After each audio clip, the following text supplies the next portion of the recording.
Okay, we are recording. Okay, Hello there. hello there. Welcome to an episode that we don't even have the title for yet because it's the very first one. But my name is Ash from Jedha Workshop, and I'm chatting with one of my lovely patrons, customers, come friends, Ciaran Fletcher. I'm really excited to do this, and I'm so glad that you're the first one, Ciaran. Oh, So thank thank you. you Thank so you for much having me. for agreeing to this. It's really nice. Oh, you're welcome. Obviously we've chatted a bit in the past, Yeah. but I wanted to share who you are with the world as well, because um it's really weird. Like when people pay me money for stuff, even though I'm like giving them some sort of service or product or whatever, I'm still just like really grateful. Yeah. And we were just chatting before I hit record that there's all these people from around the world that are now like subscribing to my Patreon, and it's Yeah. amazing. But I just have names; I don't have faces to those names. So I wanted to create this series, which we is yet to be titled, just to get to know people. Yeah. Um, so yeah, unless I think of a title as I launch the video, if anyone who's watching this has any ideas what we can call it, stick it in the comments below. But welcome, Ciaran. Thank you so much again. If you would just like to introduce yourself, buddy, and what your name is, where you're from, Yeah, what you absolutely. do.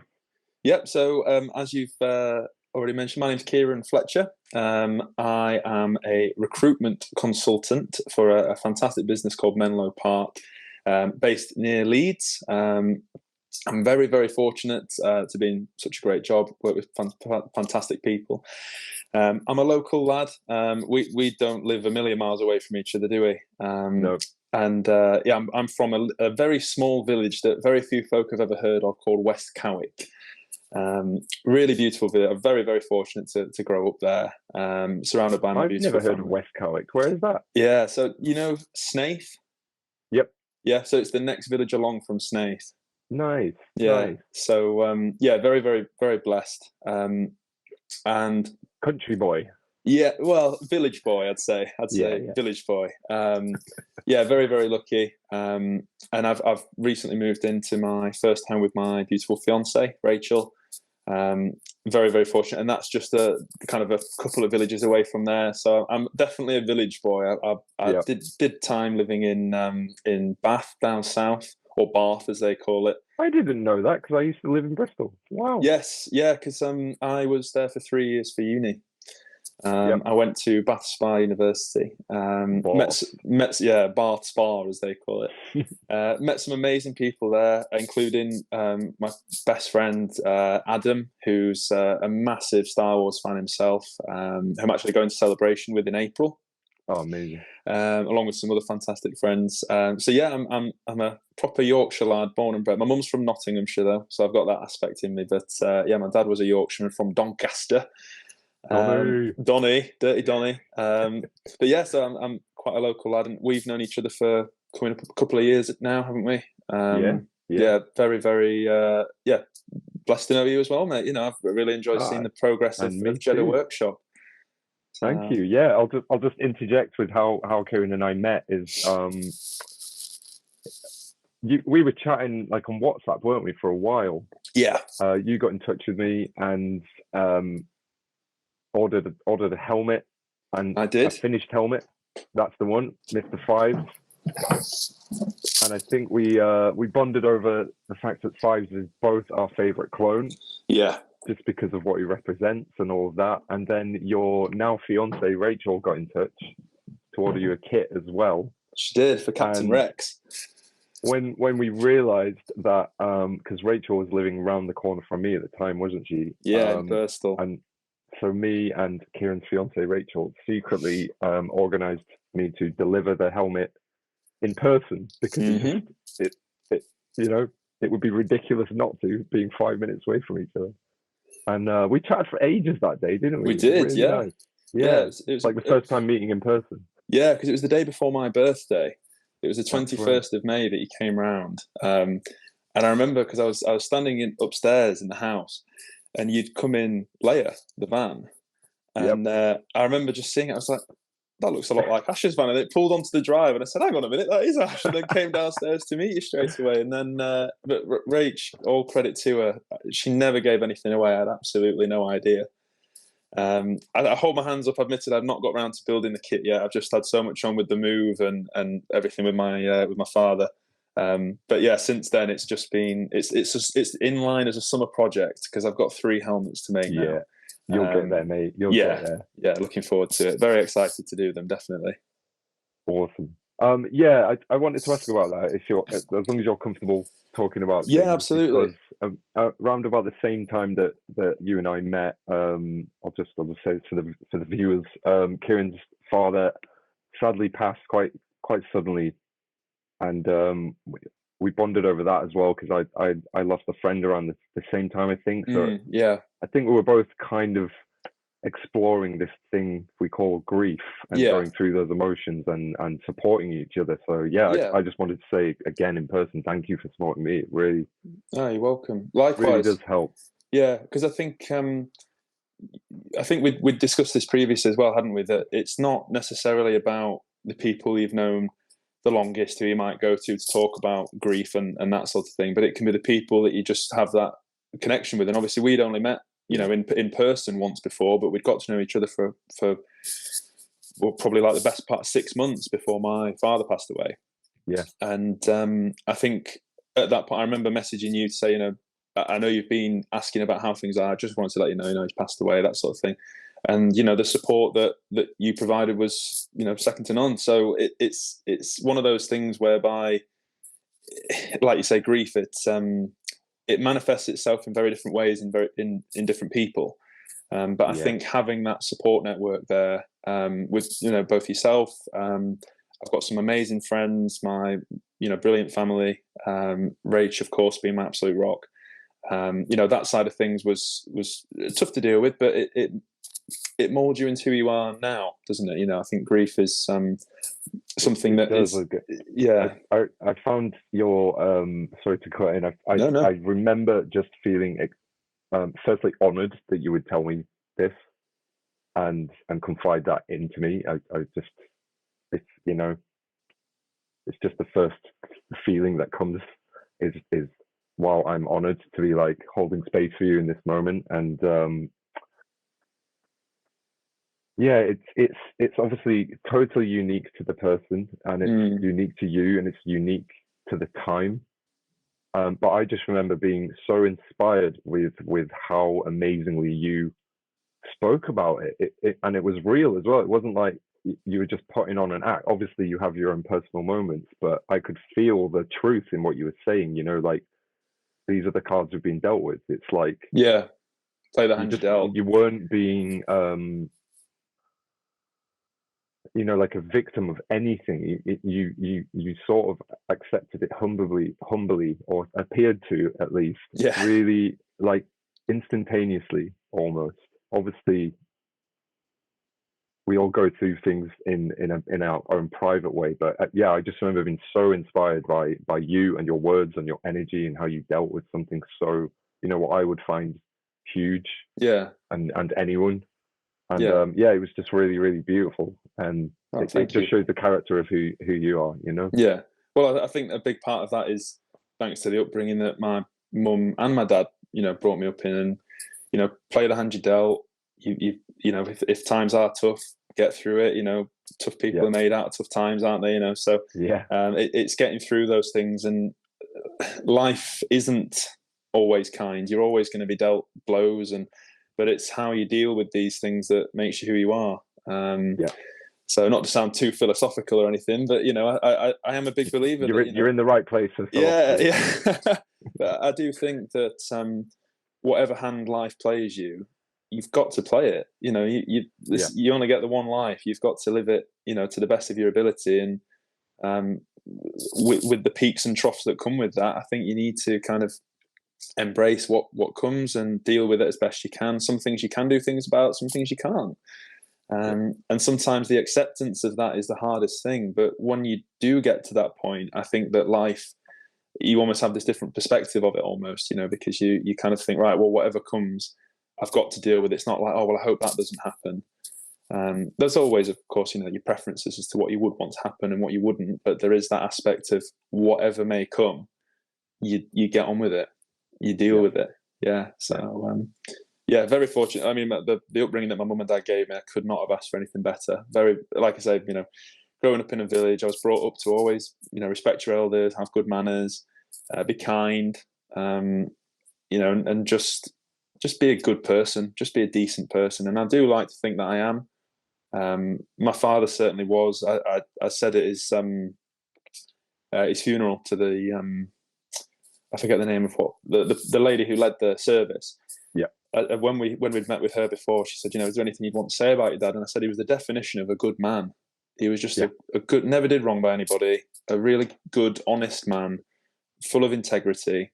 And that's, what I try and aspire to be like now.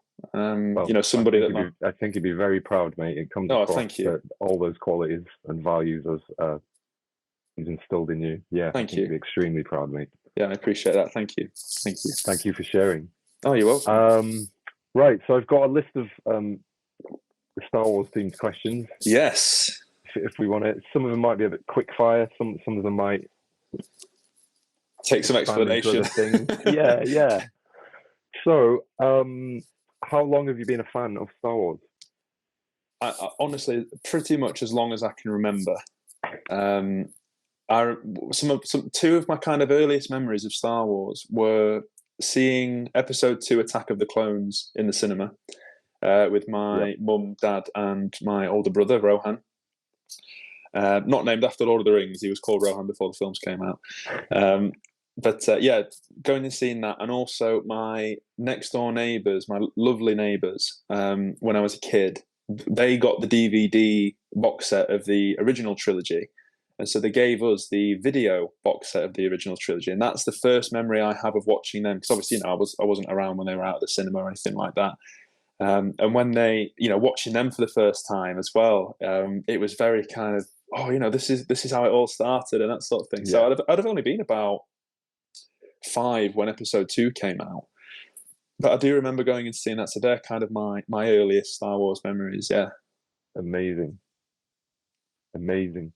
Mine, when the first film I saw was Return of the Jedi. So obviously part of the original trilogy, but not the first one.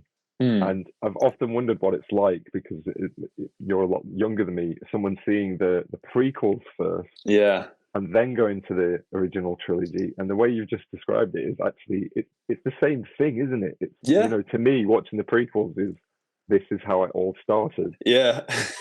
But in your experience, this is literally where it all started. Yeah. The original films. Because I remember I think it was the Episode 2 came out in kind of spring, summer 2002. So I saw that, and then not long after, my neighbours gave me the videos. So I watched them, and it was kind of like, so these come first. And then I think we ended up watching Episode 1 on DVD. So you kind of go back, and you're like, oh, right, okay, so this is how that's going to go into that. And then I remember just the anticipation and excitement of Episode 3 coming out in May 2005. I think it was the 5th of May, because I remember on the trailers it being 05. The anticipation for that. So by the time that came out, I'll have been 8. Couldn't wait. That was when, man, as an 8-year-old, I can't even imagine that. Yeah. Wow. Yeah, amazing. And then always going to Toys R Us after we'd seen it to get all the latest action figures and that sort of thing. Yeah. I mean, I did pretty much exactly the same thing, but I was probably like, in my 20s. Yeah.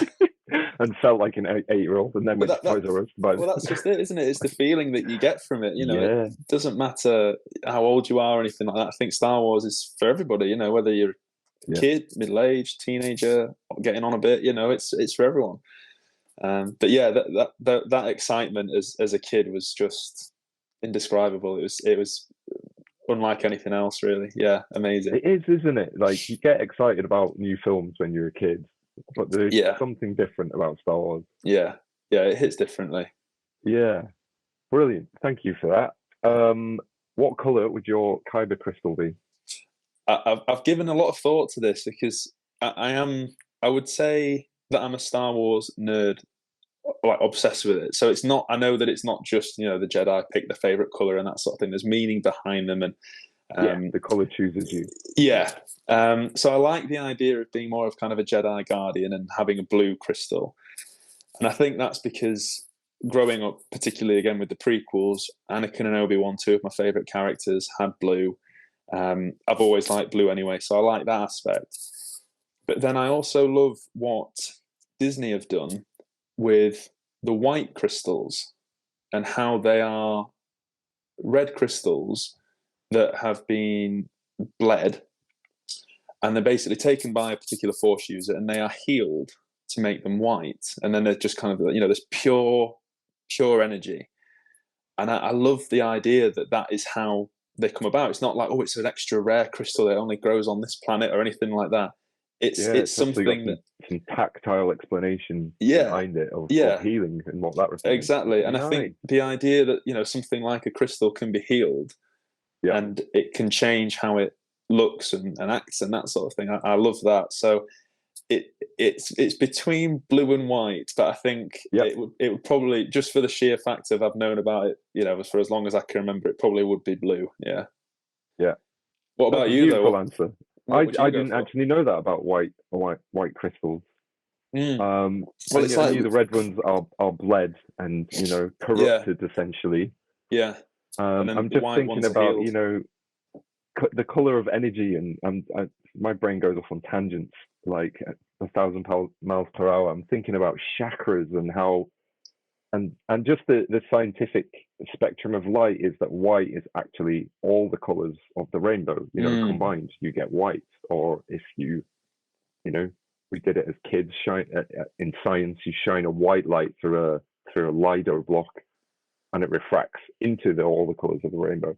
Yeah. But yeah, I love what you said about sort of not reverting it back, but healing it.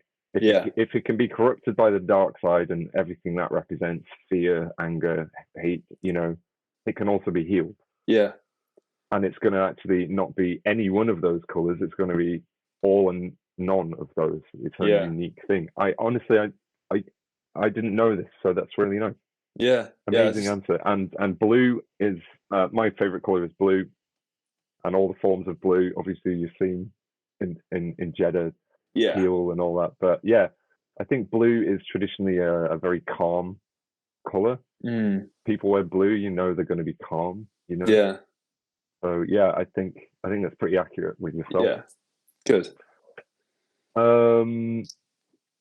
What does Star? So we've chatted about how much it means to you as a kid. What does Star Wars mean to you as an adult in this moment today?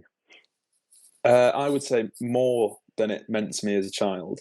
When I was a kid, it was always that thing, Star Wars, Star Wars this, Star Wars that, the action figures and the toys and the movies and that sort of thing. But as I've got older and researched and read more and watched videos and that sort of thing, and it was especially during lockdown actually that I got like more obsessed with Star Wars than ever. Same. And and I think in that respect, with what it means to me now, it's everything. And I know that might sound like an overstatement, but it means so much to me.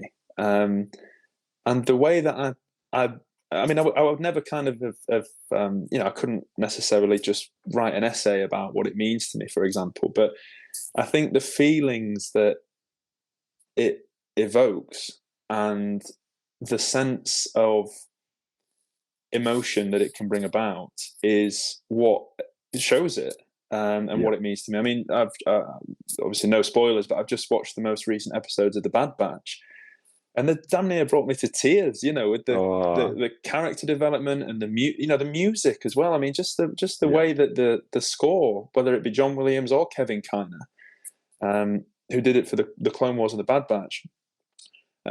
Just how that can make you feel and what that can stir up is really quite something.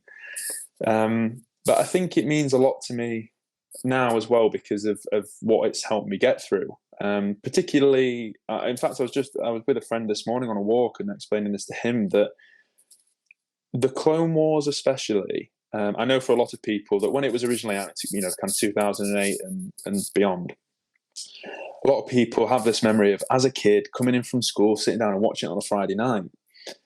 But for me, I never had Cartoon Network, so I couldn't watch it. I knew of this thing called Star Wars: The Clone Wars, and then I heard for a little while it was on Netflix, but we didn't have Netflix at the time, and so it got to that point where I thought, I'm going to have to try and buy the DVD box set. Never ended up getting around to it because it was always so expensive. And then when the Disney Plus came out, it came out in the April of lockdown in the UK, and I thought, right, now's the chance I can get stuck into it. And as I explained to my friend Elliot this morning, the reason that the Clone Wars means so much to me is because during lockdown, my dad was battling cancer and going through chemotherapy, radiotherapy, the whole shebang. And watching the Clone Wars was just that blissful escapism from not only the reality of seeing this horrible thing happen to someone you love as much as your father, but also lockdown, COVID. I couldn't see Rach, who at the time was my girlfriend before I proposed. I couldn't see her. We went from not seeing each other from March until August in person. And I think just what the Clone Wars meant to me, it was that, like I say, that blissful escapism whereby I could kind of just think, right, I'm sitting down to watch a few episodes. I'm going to this galaxy far, far away. I knew that Mum and Dad would be somewhere else in the house, and they were, watching something or playing a game or doing whatever, and they were happy doing that. So I just thought, right, this is a chance for me to sit down and enjoy this. And seeing what had been done, by Dave Filoni and George Lucas and everybody else who was involved, I just fell in love with it. And I think because it was something that I was really invested in watching during that difficult time, that especially means a hell of a lot to me. But then things as well like Kenobi, the Obi-Wan Kenobi series coming out, that again, like I mentioned earlier, that evokes such emotion of, it's Ewan McGregor again. This is what I'm used to seeing at the cinema, Obi-Wan Kenobi, and John Williams would come back to do the main title theme and that sort of thing. So it means a great deal, not only in the sense of the nostalgia, but also I think the escapism from what can sometimes be a very harsh reality. It means heck of a lot, and it's all of it as well. It's not just the films; it's the series, it's the merchandise. I mean, I got into a hobby whilst lockdown was underway called Star Wars Legion. In fact, working on that's right, Lando Calrissian now. I don't know how well you can see that, but he's amazing. Thank you. Yeah, I've been following your work on Instagram. Your painting is incredible. Thank you. Could not do that. Yeah, thank you. So tiny. But again, that's something I got into from a friend of mine called Connor. One of my nearest and dearest friends. He been a Star Wars fan as long as I can remember. I think he was also another reason for me getting into it, at a young age. And he'd been playing this game called Star Wars Legion. I got into it and then started doing the hobby. And the painting aspect, it's not for kids. It is, you need to be a certain age to be painting really, the small parts and that sort of thing. But that in itself has just been another wonderful escapism. Like sometimes have episodes of the Clone Wars on my iPad in the background whilst I'm painting away. Working on these characters that I can bring to life in my own way. With my own paint schemes and that sort of thing. So it's hard to kind of quantify as such, but it means a tremendous amount to me as an adult. I think we had a very similar experience through lockdown and rediscovering Star Wars, and of course, because you started Jedha during lockdown, didn't you? I did, and I've discussed this on podcasts and various posts, and it's obviously there's no comparison to what you were going through with your dad, and what your family was going through. But obviously, pain is relative to the individual, and I remember going from a very dark time, just super depressed, things going wrong, the world turn into shit. We can't go out. We can't hug each other. Everyone's scared. And exactly the same. I remember just all that going on and coming down to this single point of what makes me happy, just something. And mine was just seeing a vintage Star Wars figure on Facebook and then discovering this group that deals with them, and me going, oh my God, well, I've got a load in the loft, but I need the full collection. Right, I'll just do that as something to do. I'll try and source, the full run. Yeah. And that's how it restarted for me. And obviously then Mando came out. Yeah. Disney Plus came out, as you said, and I discovered the Clone Wars. And I thought I'd always seen the Clone Wars as this thing for kids, and it's not really Star Wars. Yeah. How wrong was I? Yeah. To me, it's got some of the most deepest stories and philosophies.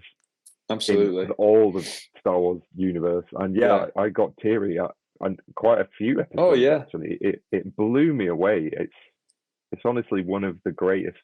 I'm not even just saying this because it's Star Wars, but it's so well made and so well thought out, and the themes that are explored are so profound. It's one of the best things I've ever seen, like in terms of a TV series. Yeah, well, two of the episodes from the season 7 final arc, the Siege of Mandalore arc, they are in the top 5 highest rated ever TV episodes on IMDb, really? And that's amazing. Live action and animation. Wow! So it just goes to show, doesn't it? Absolutely, yeah. And I guess do you know what? It is escapism, and like I consciously use this these days, as in if I'm feeling down, I will do something that makes me happy. But I won't do it in an ignorance is bliss kind of way. I will consciously go, I know that makes me happy, so I'm going to choose it. And you feel that sort of, your own power within of, I can control how I feel, or I can choose rather how I feel. But with Star Wars, it was just like one thing after another. It was like vintage figures, Clone Wars, Mandalorian. Yeah. Oh my God, you can 3D print helmets.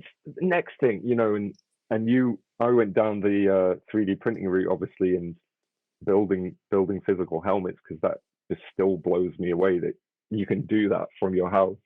And you were down to Star Wars Legion. I think we had a very similar journey. Yeah. And to me, it all felt very natural.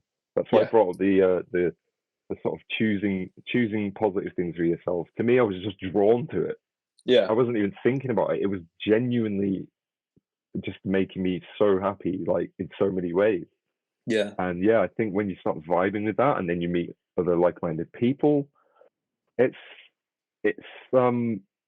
I can remember watching, I forget the name of the documentary, but it's about the original trilogy and the history of what was going on at that time. In America, the Vietnam War and all the presidential stuff. And then this sci-fi fantasy movie came out that no one thought would do anything, and it almost saved the world in terms of people just feeling good and going to the movies and having a good time. Yeah.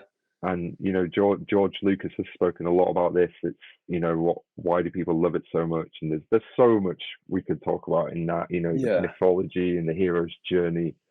But also, if you just step back and look at history, the world was going through so much collective depression at that time. Fast forward 40 years or whatever, and the pandemic and COVID. It's almost like the forced move to Dave Filoni and what's his face, Jon Favreau, to go, hey, I can save Star Wars almost, because Disney had obviously released the final trilogy, and it's mixed reviews.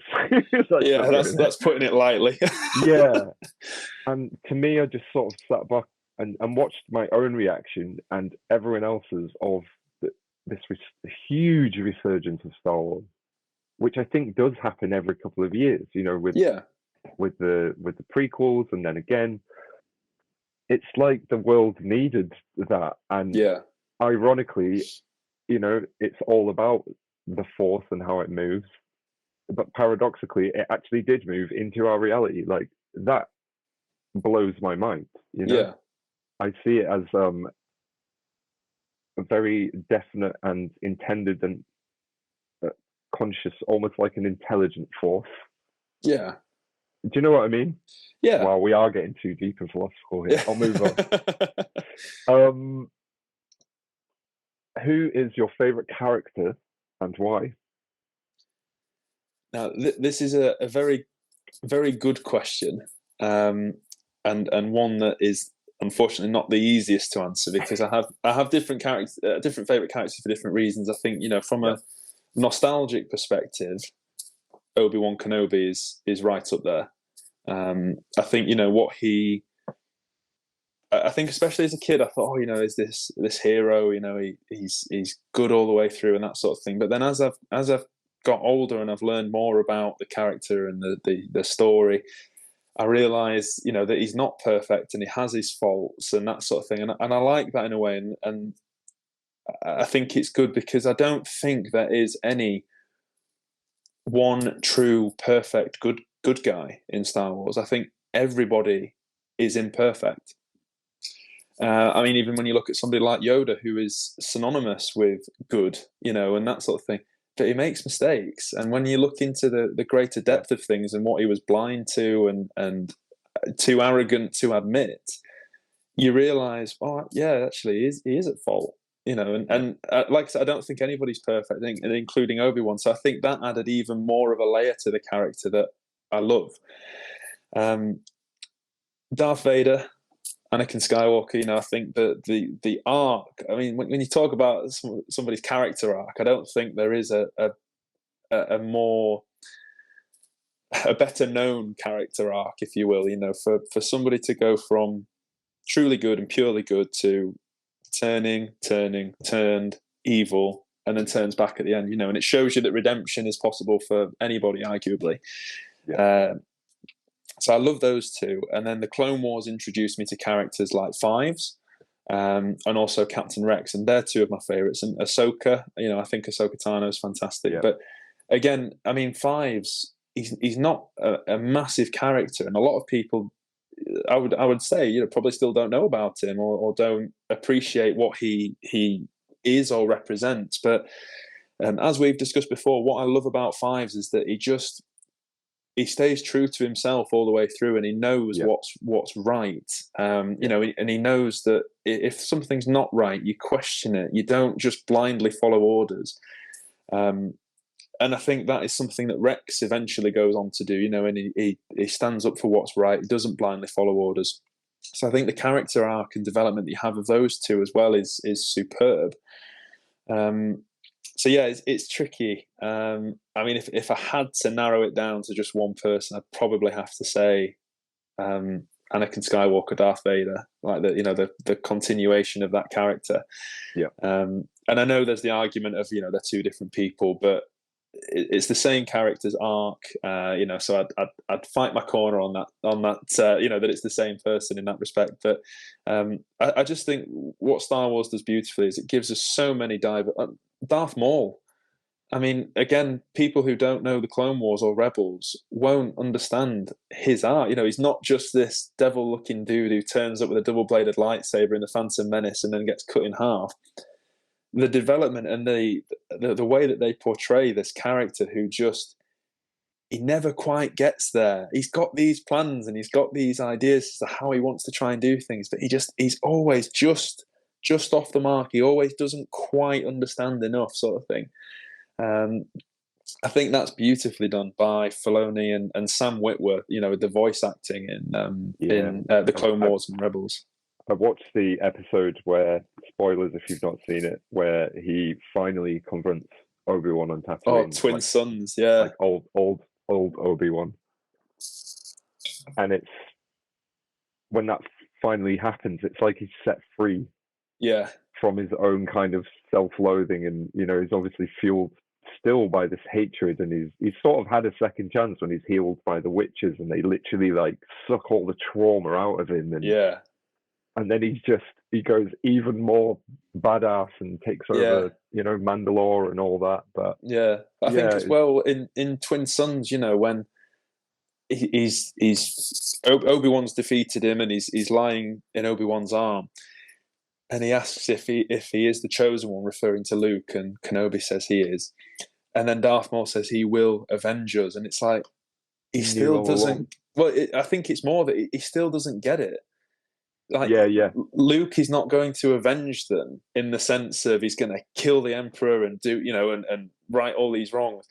Darth Maul thinks that life's all about revenge, and he thinks that he must have revenge, but it's not always about that. So it's like he doesn't quite get it, but I think the character and the story, what he goes on to do with the Shadow Collective and everything like that is just brilliant storytelling. So he's certainly an honourable mention. Yeah, definitely. What about you though? Who's your favourite? I never noticed that about that. He's still after vengeance, even in death. He's the way he views it is still quite skewed. Yeah, he's like, we've all been so hard done by, and we've just been playing these these roles as a puppet because of this evil thing, when actually the evil was his own shadow, that he just couldn't confront. Yeah, exactly. And I've read about this. I don't know too much about the fighting styles, but apparently Obi-Wan won by changing his stance at the last second. To confuse him. And fight in the same style as Maul. Well, what he does is he does the forgive me, I don't know the exact. I think it's Form 2 that Kenobi has or something. When he does his pose like this, and then when he changes his pose, he stands as Qui-Gon did. Yeah. So what he's done deliberately is to try and blind Maul with his own arrogance to think, I'm going to kill you the same way I killed Qui-Gon. So that's why when Maul goes to hit Kenobi in the face with the middle of his double-bladed lightsaber, instead of being stunned and then Maul being able to twist and stab, Kenobi slices right through it because he's tricked Maul into thinking, I'm going to be able to kill you like I did your master. It's little things like that. Because Obi-Wan could see that blind hatred and arrogance. Yeah. Beautiful. Who's mine? I mean, pretty much everything you've just said. It is really hard to choose. My favorite clone is 5. Likewise. One of my favorite story arcs ever and characters is Ahsoka, absolutely. Yeah. And the story arc with Vader. Obi-Wan just represents this sort of almost Jesus figure, but but as we've seen in his show, he's neither good. No one is good or bad. It's all about choice, and everyone has their fears, and he wasn't this mystical being with all the answers, which I found really, really beautiful. But my favorite character of all time is Luke Skywalker.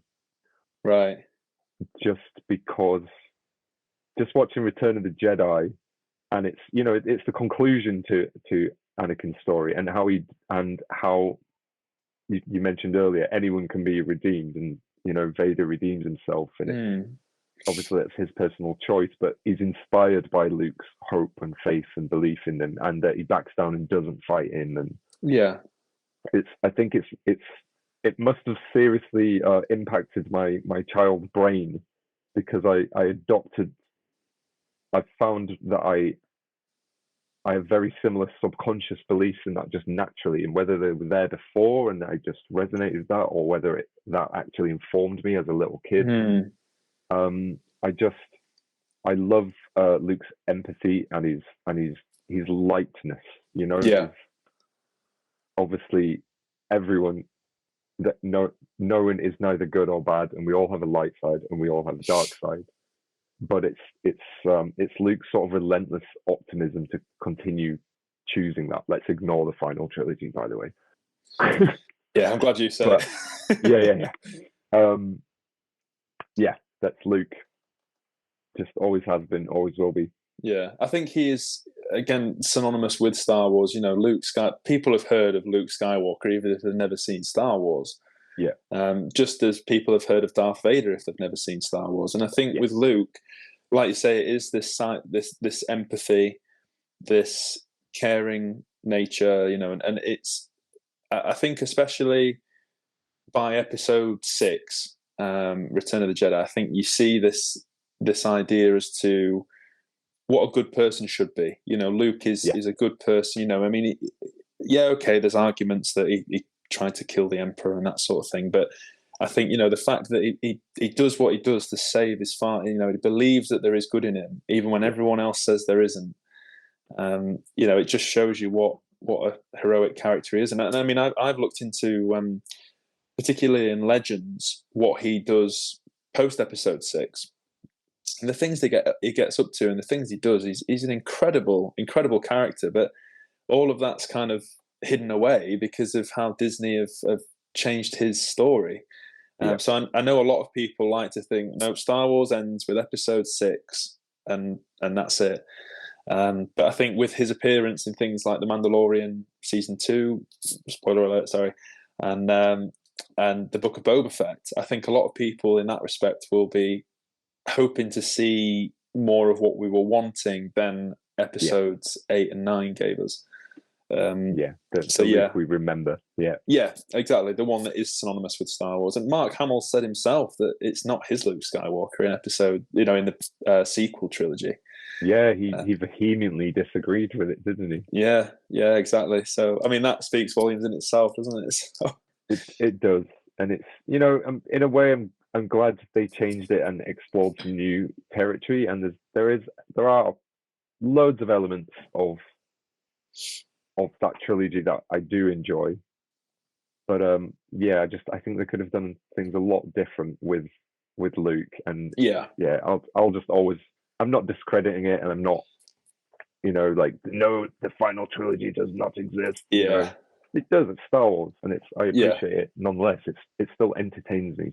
Yeah, but I just prefer to think of Luke and what he represents in the original trilogy, basically. Yeah, and that's just it. That's what that character means to you in its original form, and like I say, it is what that character means to you on a personal level, and that's what Star Wars does so well. These different characters.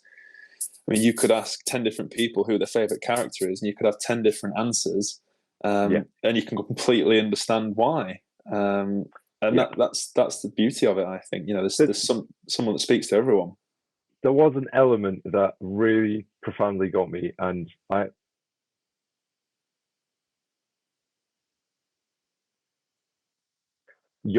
Carl Jung's, Jungian philosophy is he basically created the term archetype and explored all that we all have these different archetypes. But he noticed that in life there's sort of 3 or 4 main ones, and the first one is called the athlete, and it's all about the self. It's all about I need to look good. I need those pair of trainers. I need to fit in. I need to go to the gym. I need this car. It's all ego, self-centered based.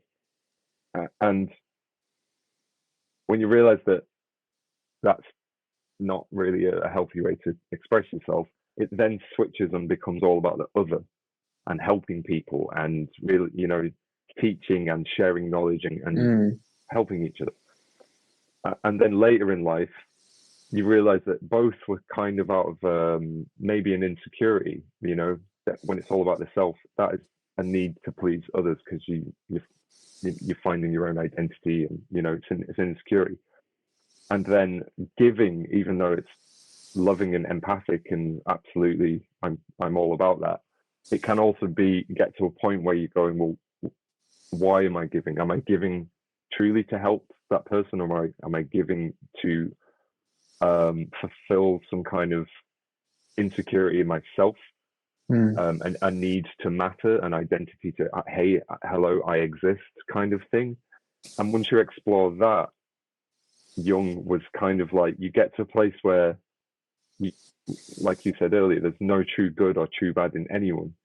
And Jung's theory was you get to a place where you don't need to do either. You are just you, and that's perfectly okay. Yeah. And you can give, and you don't have to give either, and that's okay. Yeah, and also, you know, going and buying new stuff for yourself and going to the gym and working. There's nothing wrong with that at all. But it's sort of like you need to realize you need to go through the sort of shadow aspects of it to look at the light and then the balance of it. And sorry, I went off on a massive tangent there, but no, but I get what you're saying. Just chatting about Luke and where he goes to in the final, you know, before his death. I think that is sort of represented in that way. You know, he's down and out about life. He doesn't believe in the Force anymore. He doesn't want to create any more chaos than any of the Jedi's. He feels like he's betrayed, you know, the love of Kylo and Leia and all that. And he's just a hermit, but ultimately he does come back and save the day. But when he's sitting on the mountain top, when we realize he's a Force projection and he's actually still just sat on his island, to me, the face that he pulls the emotion is that realization of, oh, I didn't need to do any of it. It's all okay. And it sort of feels like a moment of clarity and a peace within himself. And that's the exact moment where he just dissolves into pure Force and drifts away.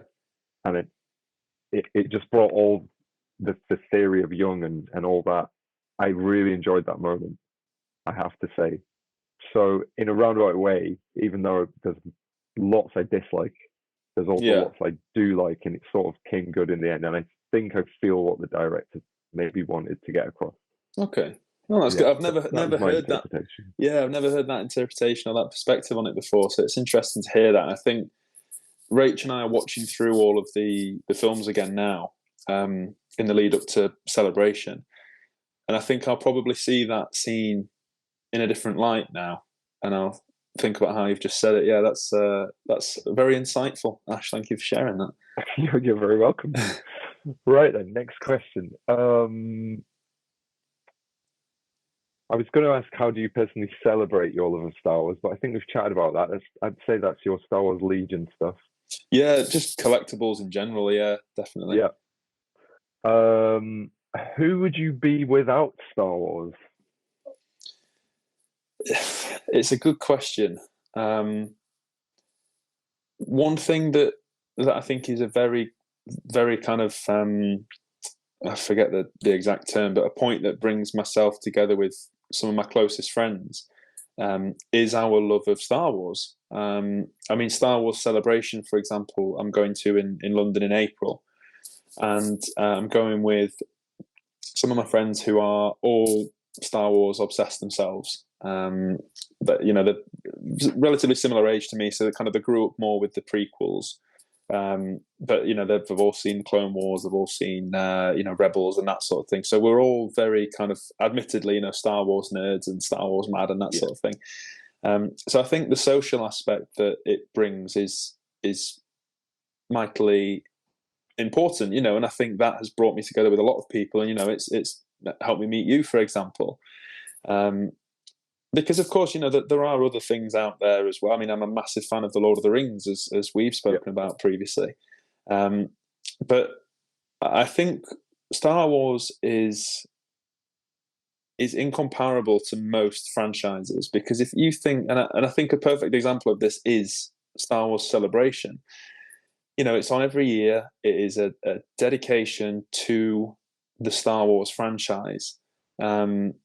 Regardless of whether that's prequels, sequels, originals, animation, memorabilia, you know, whatever it may be.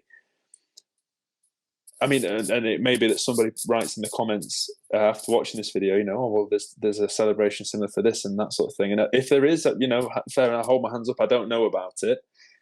But I just think, what other franchise has been going for as long as it has a literal event dedicated to just that every single, because it's not like a Comic-Con where, you know, you've got a little bit of this, a little bit of that. It is a pure dedicated Star Wars event, which to me is just like heaven on earth. I can't wait to go. It's geek heaven, isn't it? Yeah, absolutely. So I think in that sense, you know, without it, I think not to sound too over the top, but I think the world would be a different place. Like you've mentioned earlier about how, A New Hope, when that came out, to a certain degree, it saved the world. It helped people. I mean, the very title, A New Hope. Yeah. That in itself, I think it just brings such great joy to people as well. Like you and I, for example, during lockdown, stayed sane thanks to our passion for Star Wars. And okay, it might be that if Star Wars weren't around, maybe I would be more into Lord of the Rings, or I might be a Trekkie. I don't know. But I think in the fighting talk. Yeah, but I think in the sense of who I would be without Star Wars, to not sound a bit over the top, I wouldn't really want to know.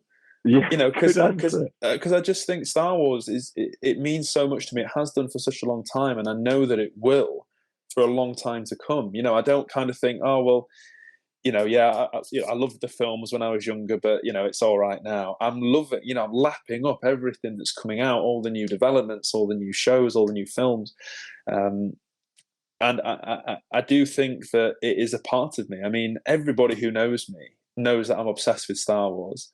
I mean, one of my mum's best friends, she's a Star Wars fan as well, and when my mum said that, oh, Ciaran loves Star Wars, and she's like, all right, and she said, yeah, he's going to this celebration thing, and she's like, oh wow, yeah, he really is a big Star Wars fan. And so it's just things like that as well, that I just want to be, if I can kind of be any more into it, I want to be. And I just think it brings so much joy, and not just to me, to millions of people around the planet. And I do think that the world would be a different place without Star Wars. And I think, okay, there might be something that's slightly different and that sort of thing, but Star Wars, it's sort of unimaginable, isn't it? Yeah. And I mean, I think the main message of Star Wars is about family, more than anything.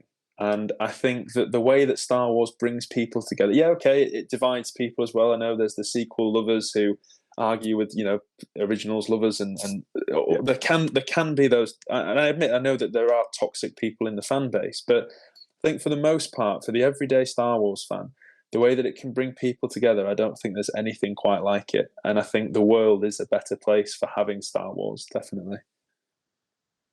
Nice. I absolutely agree with that. Yeah. A favorite ship?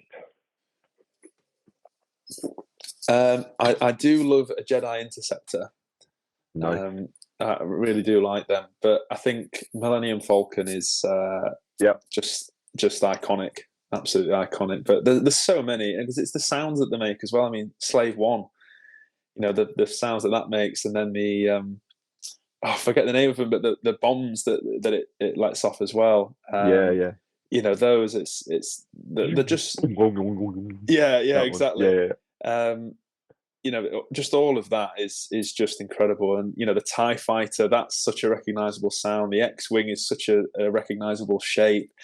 But I think just for its individuality and its own story, I think I'd probably have to say the Millennium Falcon. Right. Good old Falcon. Yeah. If you could name Star Wars as a feeling, what would that feeling be? Name it as a feeling. That is a good question. Not to sound over dramatic, but I think it feels like home. Yeah. I think if I'm watching anything or talking about Star, I feel happy and I feel comfortable, and that sense of escapism. I mean, I'm of course I've been to the cinema to see these films, but I go with people that I love, whether it's family or my close friends. So I'm always happy when I'm doing anything involved with Star Wars. And like when I play Legion, for example, I'm yet to win a game. I've never won a game yet, but when I play Legion with my friends like Connor and James, Lyndon, and Elliot, we have a really nice time, and I'm surrounded by people that I love, people that I care a tremendous amount about. And I think that just that sense of Star Wars just brings me this comfort that it does feel like home, and this happiness that I think is. I might have butchered the explanation, but it's just this sense No, of, not at all. like, no, I think everything's okay. Everything's going to be all right, and that's how I felt. Like I say, with the Clone Wars, particularly during my dad's illness, just this sense of, life will, like I said, play the hand you dealt, but I've still got to try and live. And that was something that my dad had told me to do, live your life and that sort of thing. So there's just such meaning behind so much of Star Wars that I think, like feeling like home, I think would be a way of describing it. Yeah. That's a beautiful answer, man. Thank you. Thank you. Home, comfort, security, safety. Exactly. Yeah. Beautiful. Thank you, man. You're welcome. Okay. Going to talk a bit about the light and the dark side. Okay. What scares you?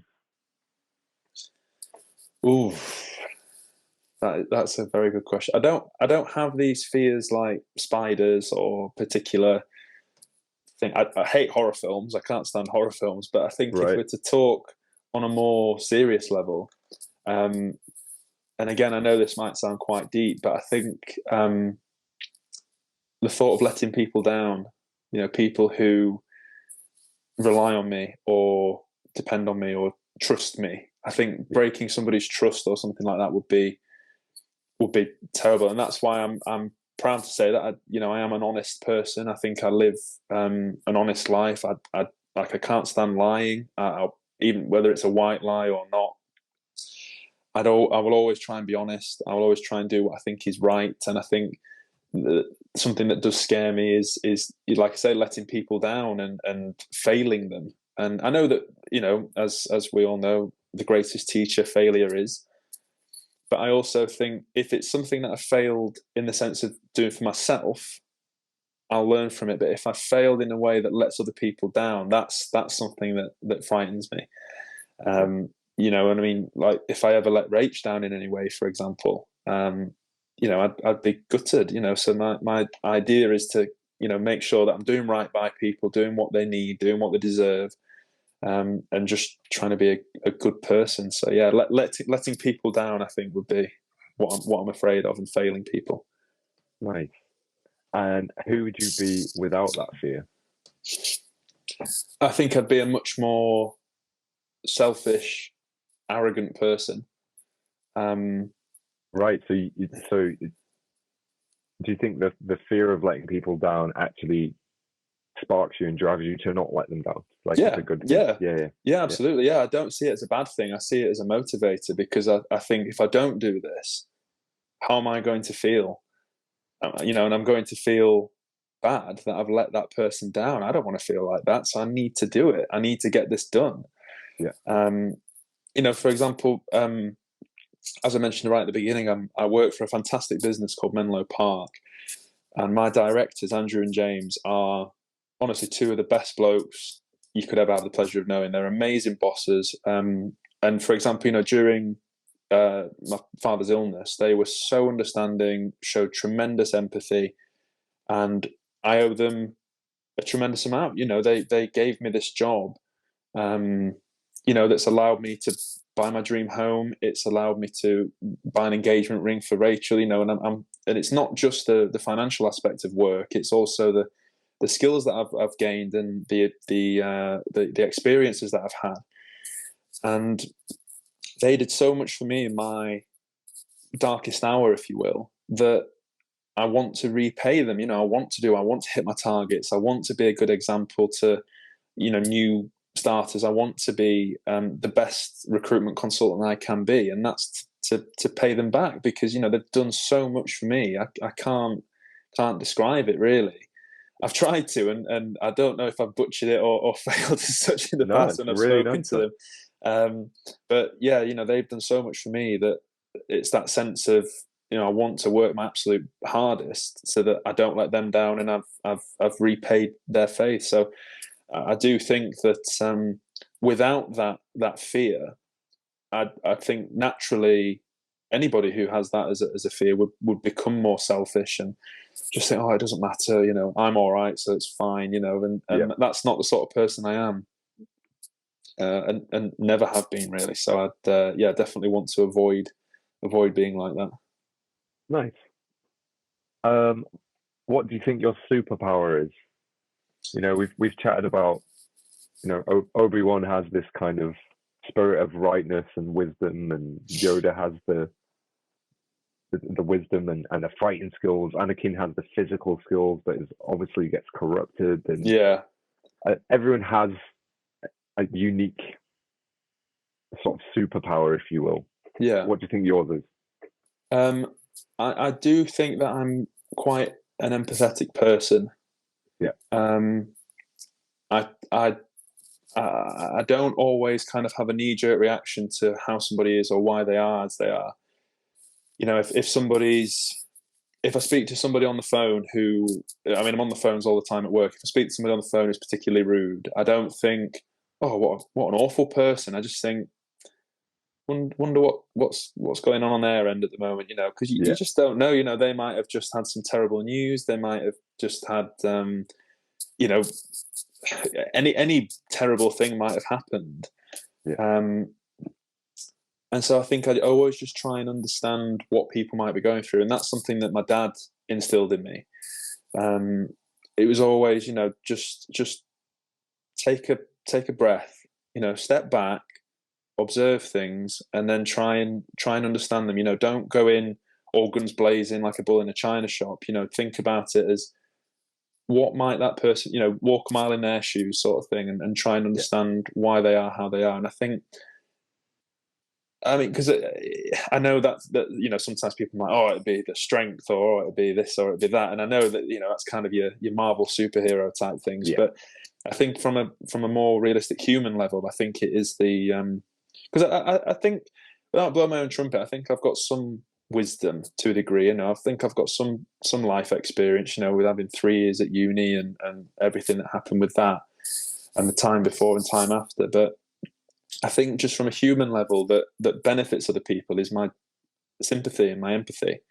And I think in that sense, it's quite similar to Ahsoka, because she's, in my experience, if people need help, you help them, and I'll always try and help people as best I can. Sometimes that's been to a negative. I've tried to help people in the past who have just completely abused that help. I can empathize with that. Yeah, exactly. I know we've touched on that briefly in the past, and it's something that stays with you, and it hurts, but you also learn from it, and like I said earlier, you learn from failure, and you learn from mistakes, and it is a good teacher. But then I know there's been people who wouldn't be where they are now if I hadn't have helped them. So it's something that, even though I have had bad experiences with it, I wouldn't stop doing it, because it's the right thing to do. And that's something that I'm quite proud of. So I think that if it were a power as such, it'd be my empathy and my sympathy, and my understanding of others and what they might be going through. Amazing, man. I think that's a wonderful quality to have, and I 100% agree with that from what I know of you. Yeah, absolutely. Thank you. Appreciate Beautiful, that. Man. Final question. Okay. Do you believe in the Force? And if so, how does it speak to you in your personal life? I do. I don't believe in the Force as it is in Star Wars, in the sense of, I don't think I'm ever going to be able to, move this plant next to me, without touching it. How do you know? Have you tried? Well, many times. But I do think that there is a Force in a sense of life. And I think that all life is connected in some way, whether that be what science might call energy. But I think it can be probably known as many different things. But I do think that there is a way that and I think we've touched on this before as well, that the people of the world and animals and nature and energy, it connects. And I've listened to a podcast recently that Ben Fogle did, the explorer, adventurer, author, presenter. And I really like some of the stuff that he's done, because he's very big about getting out into nature. And he's talked about how getting away from the rat race and, the city and busyness of life and work and all that sort of thing, and just going out into, whether it's a forest or mountains or anything, and just kind of reconnecting with nature. And I don't mean, you don't have to go and hug a tree or anything like that, but in the sense of just being at that sense of calmness and just breathing, taking it all in. And I think you feel that sort of energy, not in the sense that, not necessarily in the sense of, like I say, you're going to be able to levitate or anything like that, but just this sense of that the world is connected and everything is related in that sense. But it's hard to explain, and I may sound like I'm waffling a little bit, but it's that sense of oneness, I suppose you could say. And I think especially when you meet like-minded people, ergo yourself and my friends, you get that sense of the universe, and it's what are the chances that in my lifetime I would meet this person, I would be here when Star Wars is a thing, and all that sort of thing. And I think there's that sense of oneness, and maybe that is the Force, but like I said, I think it's this energy. I don't know if science has a name for it or not, but it is this kind of energy that unites things, and similar to the Force, it connects things, it binds them. And it's what gives life, if you will. It's something it's hard to describe, but I do feel like there's something, definitely. Beautiful, man. I'd agree with all of that. I mean, I go for a walk every day in the forest because it doesn't matter what I'm going through, what mood I'm in. I can be angry and frustrated and want to punch a wall. And as soon as I step foot in that forest, I feel my whole body just shift and calm, and my breathing changes. I feel completely, well, not completely sometimes, there is a transition, but I feel that transition just by being around nature. So I completely get that. Yeah, I agree. And I mean, when I was at university down in Bath, I had, to one extent, I had some of the best years of my life. I absolutely loved my time at uni. I met some amazing people, made some amazing friends, loved my course. I mean, I'm still in touch with one of my lecturers now who, we email back and forth. But then on the flip side, I went through some very tough times. I had a very, very difficult relationship.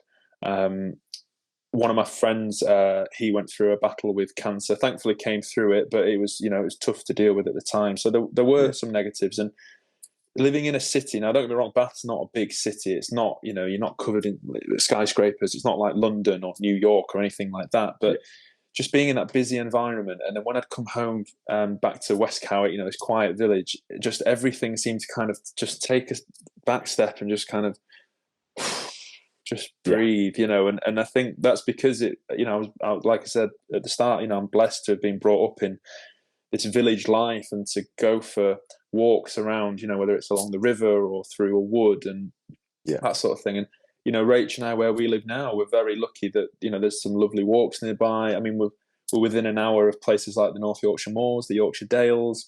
We're not that far from the Lake District, so there's this way of, you can kind of get out there and connect with nature. And I think when you do take yourself into that environment, you do kind of strip life back a little bit, and it's just you and nature, and you can just decompress, de-stress.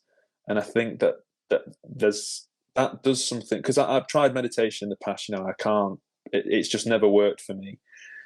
So my kind of meditation, if you will, my kind of just chilling and that zen is getting out into nature, and more often than not, that's a walk. I mean, I don't play sport as much as I used to, because I've had a dodgy hamstring for the last couple of years. But Rach and I love going hiking and walking and that sort of thing. So just getting out into nature, ignore my phone.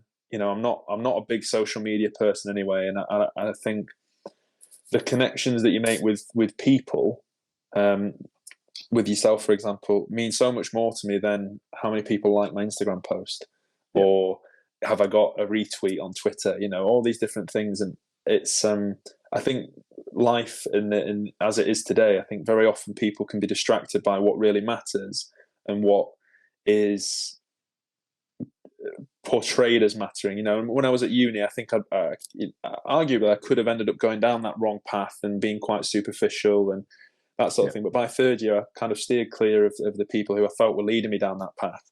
And made better friends, and again, who are people who I'm still in touch with now, and one of whom is Adam. It takes a choice to do that, though, doesn't it? Some people never get out of that superficial thing where that materialistic crap matters. Yeah, I mean, at one point, I was. It's a shame. Yeah, it is, and I mean, at one point, I was being kind of led down this path of. I've never really cared that much for drinking, going out, getting drunk and that sort of thing.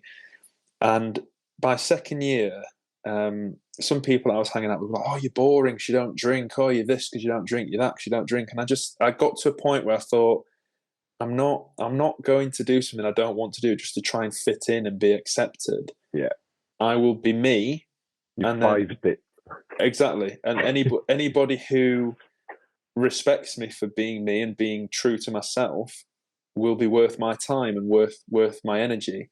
Yeah. And like you say, fivesed it in the sense that, and again, obviously this happened before I'd watched the Clone Wars, but I found fives quite synonymous with myself in that sense, but also with my dad and what he'd been through and kind of saying no to what needed to be told no. Yeah. And channeling his own path, which takes tremendous courage, I think, in many respects. To be authentic with yourself and get, not get around, but transcend peer pressure. And, because people who I've had this before when I've quit drinking and they're like, "Oh, what are you doing? Come on, let's just have it." And I'm like, "No, I'm not drinking."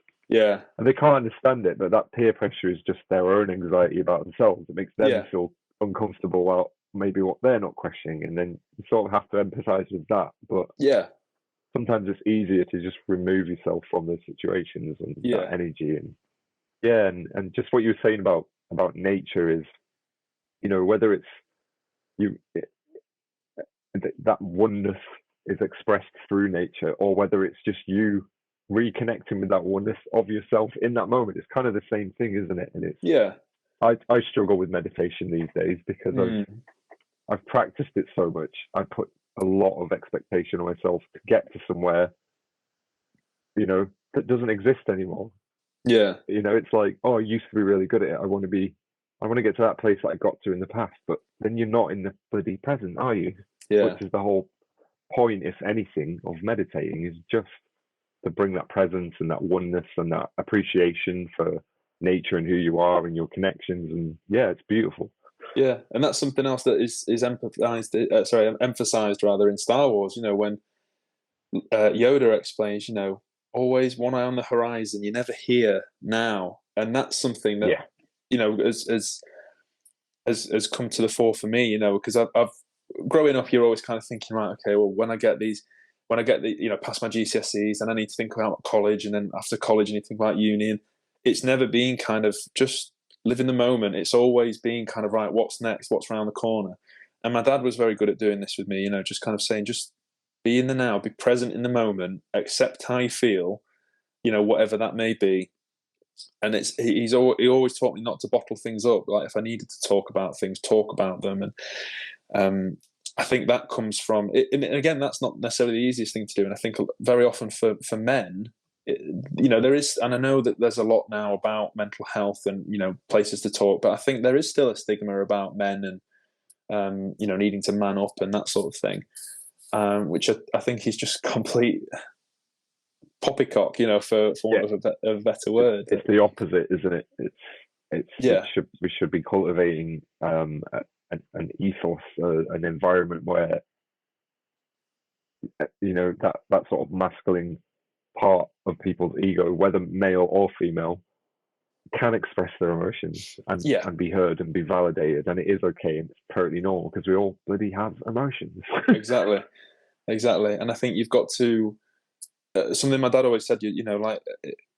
Like I mentioned, when I was at uni, I had this particularly bad relationship, and obviously I was down in Bath, 4 hours away from Yorkshire, and my dad if I spoke to him, he'd say, just accept how you feel in the moment, embrace that feeling, do whatever you need to do with it, and then move on. It wasn't kind of like, well, no, you shouldn't be feeling like that. Bottle it up, and you're a bloke, you're a Yorkshire lad, so crack on and just ignore it. It was always this sense of, accept and embrace how you feel, deal with it how you need to. Obviously, not if it was going to be anything that would ever make me violent or anything like that, but deal with that and then move on. Don't kind of think, no, I'm going to ignore it and move on, because then it's just always there at the back of your mind. And if it's not dealt with, it gets to that point where eventually it's going to overspill and do some serious damage to either myself or somebody else. That's it. When you don't express your emotions, you project that onto other people, and it's I think we should be totally cultivating a society in which it's perfectly okay to feel any emotion is okay.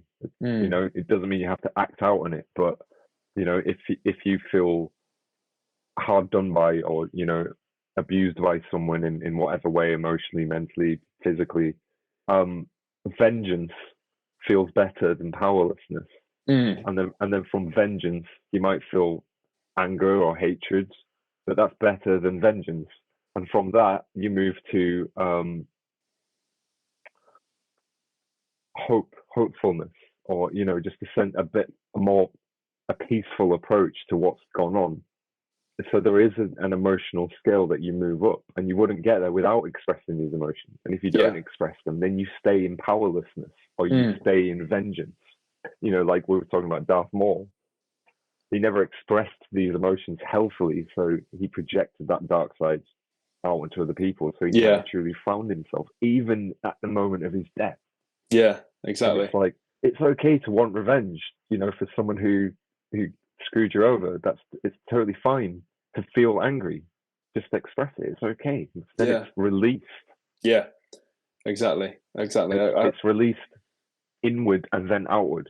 Yeah, if that makes sense, because you're making the unconscious conscious. Yeah, and I think being a human being entails emotion. That's part of being a human being, and I think ignoring those emotions takes away the human aspect of to a degree of people. And I think that's part of the reason. The thing with the Jedi, just bringing it back to Star Wars, that where they made a mistake was that don't react to your emotions, and don't do this and don't do that, and there was such suppression to a degree that's what I think led to their dogmatic arrogance, and it eventually led to Order 66 and their downfall. Because you have to acknowledge your emotions, because otherwise like I say, you drive yourself insane, or you lose necessarily that human touch that we all have. They're there to guide you. It's your literal biochemical warning systems. If you feel bad about anything, it means you're not really being who you actually what the opposite is. But you can't jump from there to there. You have to go through that sort of emotional scale, because like we were just saying, if you go from a bad experience and you feel vengeance or anger or frustration, and then you get to that neutral state, all those sort of fizzing urgent emotions, suddenly they no longer have a hold of you, and you can then define what it is you do want from that specific situation. Someone abused me emotionally, then I want someone to not ever abuse me emotionally, and recognize who I am, and appreciate that I'm a person with feelings. When you know what you don't want, you know what you do want. Exactly. But you have to make these emotions conscious, and feeling like I'm a super emotional person, so sometimes I can't control my emotions, and I shouldn't do, and I'm learning not to. I just go and express them on my own somewhere else, so I'm not impacting someone else's life negatively. And sometimes that's really difficult to do, because you're just kind of on your own with these emotions. But we should just be just all for society and connections and talking about this stuff. Yeah, yeah, yeah, It's absolutely. I healthy. think I think communication is so important, but it's what can often be left by the wayside, and it can Yeah. be left, lagging behind. Yeah. Fundamentally, we are all the same. We all have the same needs. We all have the same inner workings, even though it's completely unique to us. Mm, It's the paradox of our separateness and our individuality is also we're all identical. yeah, Yeah. So that's the thing that unites us and should unite us, and we should celebrate that. And yeah, yeah, absolutely, absolutely. cool. Well, good answer, man. Thank you so much for chatting to me. My It's been pleasure. insightful. It's been beautiful. It's just been awesome. So Yeah, I really thank really you for appreciate it. thank you for having me. It's been great to talk, so freely and openly about Star Wars and life and that sort of thing. So it's yeah, and obviously as I've said to you before, it's awesome to see how Jedha is progressing and constantly developing, and that's just it.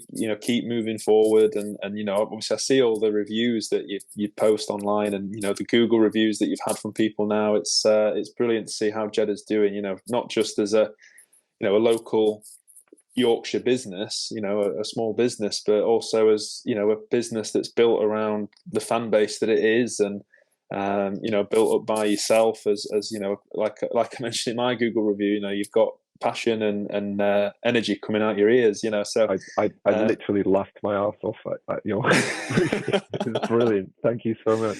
oh, you're Yeah, welcome. I'm so grateful for everything. I post my reviews because I'm like just super grateful for them. I can't believe the amount of positivity I get. Yeah, It literally fuels me and keeps me going. And I think I said this before. At some point, even though I'd gone through this, huge resurgence love of Star Wars and discovered 3D printing and all that and set it up as a business, there was one point where it was stressing me out so much. All my printers had broken and all that, and I was just like, I can't manage this on my own. And I woke up and went, I'll just close it. That's it. That's the answer to it. And I went down and I had a message from you, and it was your video testimonial of the Fire helmet. And I literally went, what am I on about? I can't yeah. end Jedha. This is when people send you things like that. It's so just incredible. Yeah. So thank you so much, man. No, You you're really welcome. did save Jedha. Oh, Thankfully, I've not been in a stressful situation like that yeah, since. good. And yeah, you single-handedly saved Jedha, I think. So there you go. You can live with Oh, that yeah. responsibility now. Well, I appreciate that, mate. But like I say, it's at the time I wanted to do that video testimonial because it does stand out from the written word and that sort of thing. But I also think that obviously you've not had it easy. It's not like you've had this handed to you on a platter and you've had somebody say, right, here's £1 million, go make a business. You've built this up from scratch yourself, and I think that needs to be recognized. And I did doing this sort of thing, and I know you wanted to make this into a series and you've got other people lined up that you want to speak to. It's just brilliant to see the growth of Jedha. That before lockdown wasn't even a thing, and Didn't then it's exist. Yeah. exactly, and then it's this has all come from your idea of and your passion for Star Wars, and to see how that's grown and developed, and it's gone from kind of the original few prints to the website, and now you've got this list of everything that you can do, and you also, I think, the way you're trying to encourage people to get into the helmet making, it's not just right, buy a finished helmet. You excuse me, you're trying to encourage people to do the kits and your YouTube tutorial videos, so you put in all the tools out there, and that's doing a tremendous amount of good as well. It's not like saying, right, well, if you want to watch this video, it's going to cost you 20 quid. You're doing this to try and help people because you've had the experience you've had with it and the emotional journey that has come with that, and you're keen for people to experience that too. So Yeah, absolutely. Oh, thank you, man. I'm blessed. Thank you. I'm really grateful that you sort of see that and appreciate it, because yeah, you absolutely. described it exactly as sort of my intentions with it is like, you know, the obviously we're all into Star Wars. You can buy any number of merchandise and it's going to make you feel good. But when you actually make your own helmet, like there's nothing like that sense of achievement and it really is about the journey. You know, you finish your helmet and you go, oh my God, I did it. But you think of everything that involved and all the mistakes and just how beneficial it is for my mental health, I've learned. Yeah. And it really is a sort of healing therapy. And I'd say this all the time, it's a meditation. Sanding a helmet is a meditation because you have to focus, but not really think about anything. Yeah. And if you've not tried that, and if you've, you know, tried meditation and gone, I can't do this, I don't understand it. If you're mildly interested in Star Wars, try that and just see how it feels, because I guarantee you'll love it, you know? Yeah. If I can promote that, then cool, I'm doing my job. Yeah. I mean, I remember when you did one of your Instagram live videos whilst you were sanding helmets, and you talked about the day you had, and you know, it'd been this really rubbish day by the sounds of what you'd said. And you said, you know, you were just kind of like, oh, you know, rubbish day, you know, just want to kind of start over, that sort of thing. And you said that when you'd come into your workshop and you just started sanding helmets, you said you could just feel this, all the stress and all the negative energy just kind of start to go away. Yeah. And, you know, that's something that you don't get when you're buying a helmet or you're making a helmet that's been made in China, or, you know, it's been on a factory conveyor belt. And something journey, exactly. And I think that's what comes across so well with Jedha, that it's you sometimes see these things that say, you know, by the fans for the fans. You're not a machine in China or Taiwan or wherever that's printing these things on the cheap. You're putting high quality, not ingredients, I forget the basically, you know, the different parts that you're utilizing and you're using for people.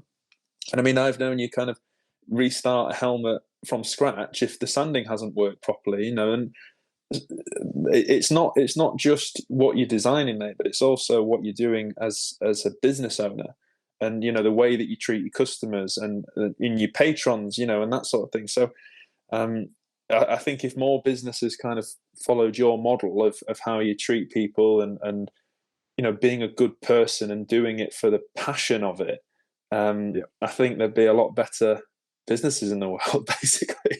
Oh, thank you, man. That's a beautiful compliment. It's when you run your own business, it takes a lot of work, you know. You can't just sit there and hope it works. You have to put the work in, and, you know, it's more often than not 12-hour days, and on a weekend you're still thinking about it, so you're still working in your mind, planning stuff, and it takes over your life in a lot of ways. But to me now, I've reached such a beautiful balance with it that it never feels like work. I'm excited to do every aspect of it, you know. Good. And like I said at the beginning of this, I feel so like amazingly grateful for people who support what I do in any way, especially financially, because that's, you know, what is a business without it? That they're not just a person at, you know, the other end of a screen or a name or an order. There's a person behind that, and they love Star Wars as much as I do, otherwise they wouldn't be coming to me. Yeah. And so you never know, just by treating someone how I would like to be treated, or how I would like to be spoken to, you know, so many of my customers have now become friends, and genuine friends. I don't just say that, it's like we chat all the time because it's lovely. And I'm blessed, man. I'm so blessed. For everyone. So thank you so much for your support personally, man. You're welcome. You've been one of the biggest supporters of Jedha, like from basically the beginning. Yeah. Good. I'm glad, mate. I'm glad, because it's, you know, I think my pleasure. And I think support is key for everybody. You know, everybody needs support with what they're going through, and, you know, obviously we've touched on what life's been like for you, and you know, it's not been easy for you with the business, but you know, and anybody else watching this, you know, who has worked with you or you know, bought anything from you or has got a helmet, I think, you know, it's brilliant to see that Jedha is becoming what it is, and to hear that you've struck that balance you know, you've not just given up, you kept going, and you've found that balance now. And I mean, if you had given up, who knows where you'd be, you know, but you're in that position now where you found that balance, which is what, you know, life's all about. And obviously the force needs to be brought back into balance. Yeah, absolutely. You know, to hear that is absolutely fantastic. So yeah, that's brilliant to hear for Jedha. Thank you, man. And likewise with you, to hear how much you love your job. It's a rare thing, you Yeah. know? There's so many people out there just wake up 9 to 5, go and do it, hate it, don't really know what they're doing. So Yeah, it's really nice live to for the hear that weekend. you enjoy your job as well. Yeah. Yeah, absolutely. Like I said to you before, I count my blessings every day. Whether that be Rach, having a meal on the table, having a home, Star Wars, my job, friends, everything. You know, that I've got so much to be grateful for, and I think it's important that people realise how fortunate they are in certain circumstances. Yeah. So yeah, life's a beautiful thing. It is. And I say this every time, but you're so inspiring, man. Honestly, I love it. Thank you. It's I brilliant. appreciate that. Thank you. I'm Dude. grateful for your gratitude. Good. I'm glad. Right. On that note, brother, I'm going to leave you to your Sunday because apparently we've been chatting for an hour and a half, hour and 45. Wow. There's no timer on my screen, so I can't see how long we've been on for. So. Well, thank you so much, dude. It's been an absolute pleasure, and thank you for being my first guest on this series, which is yet to be named. Yes. And I'll catch up with you very soon, my friend. Yes. Perfect. Thank you for your time. I really appreciate it, and thank you for having me. Thank you, dude. Enjoy your Sunday. You too, dude. Namaste. All the best. This Namaste. is the way. Cheers, dude. Take care, brother. And you, dude. Bye. There you go. Thank you so much for watching or listening, whichever format you are absorbing this in. I hope you enjoyed it. That was the very first episode, and I did think of a title. It's going to be called Thank the Maker. See what I did there? I'm hopefully going to be interviewing as many of my patrons as possible, because there's some incredible builders there. And they all do different things. Some build helmets, some build little customized figures. People like Ciaran do the little miniatures. He is called the Avalon Legion, by the way, on Instagram. I will pop his details below, so please do give him a follow and reach out. I hope to turn this into a full series and turn it into a podcast. So I'm just figuring that out at the moment, so keep your eyes peeled for that. I do also apologise for the sound quality and the video quality. Me and technology, I kind of just cobble things together at the last minute and then fix them as I go along. So I do apologise if the sound quality or the video is poor. I'd like to get us both on screen at once, you know, the split screen thing, and improve the audio and all that. But I kind of, yeah. I'm not very organised, but I'll get there. But I do thank you so much for listening and watching, and I hope you enjoyed our chats, and I hope the quality didn't distract too much from what we were saying. I'll probably branch out and try and interview some other makers as well who aren't even on Patreon, about their craft and it to be a bit more logistical about helmet building or prop building in general or whatever. If you have any ideas, if you have anything you want to see, do pop it down in the comments below, and do let me know what you thought of this episode. I'd be really interested to get your feedback. If you liked it, please do give it a like, because that helps us grow, and please give us a subscribe and a share with your mates if you think someone will like it. That just all helps Jedha Workshop grow. And if you're already a subscriber, I thank you so much. If you don't follow me already over on Instagram, I'm at Jedha Workshop. I'm also on Facebook at Jedha Workshop. And you can find out everything that I do and all my kits and props and stuff on jedhaworkshop.co.uk. Thank you so much for watching. I've been Ash. Namaste. This is the way. Peace. Doesn't sound so bad to me.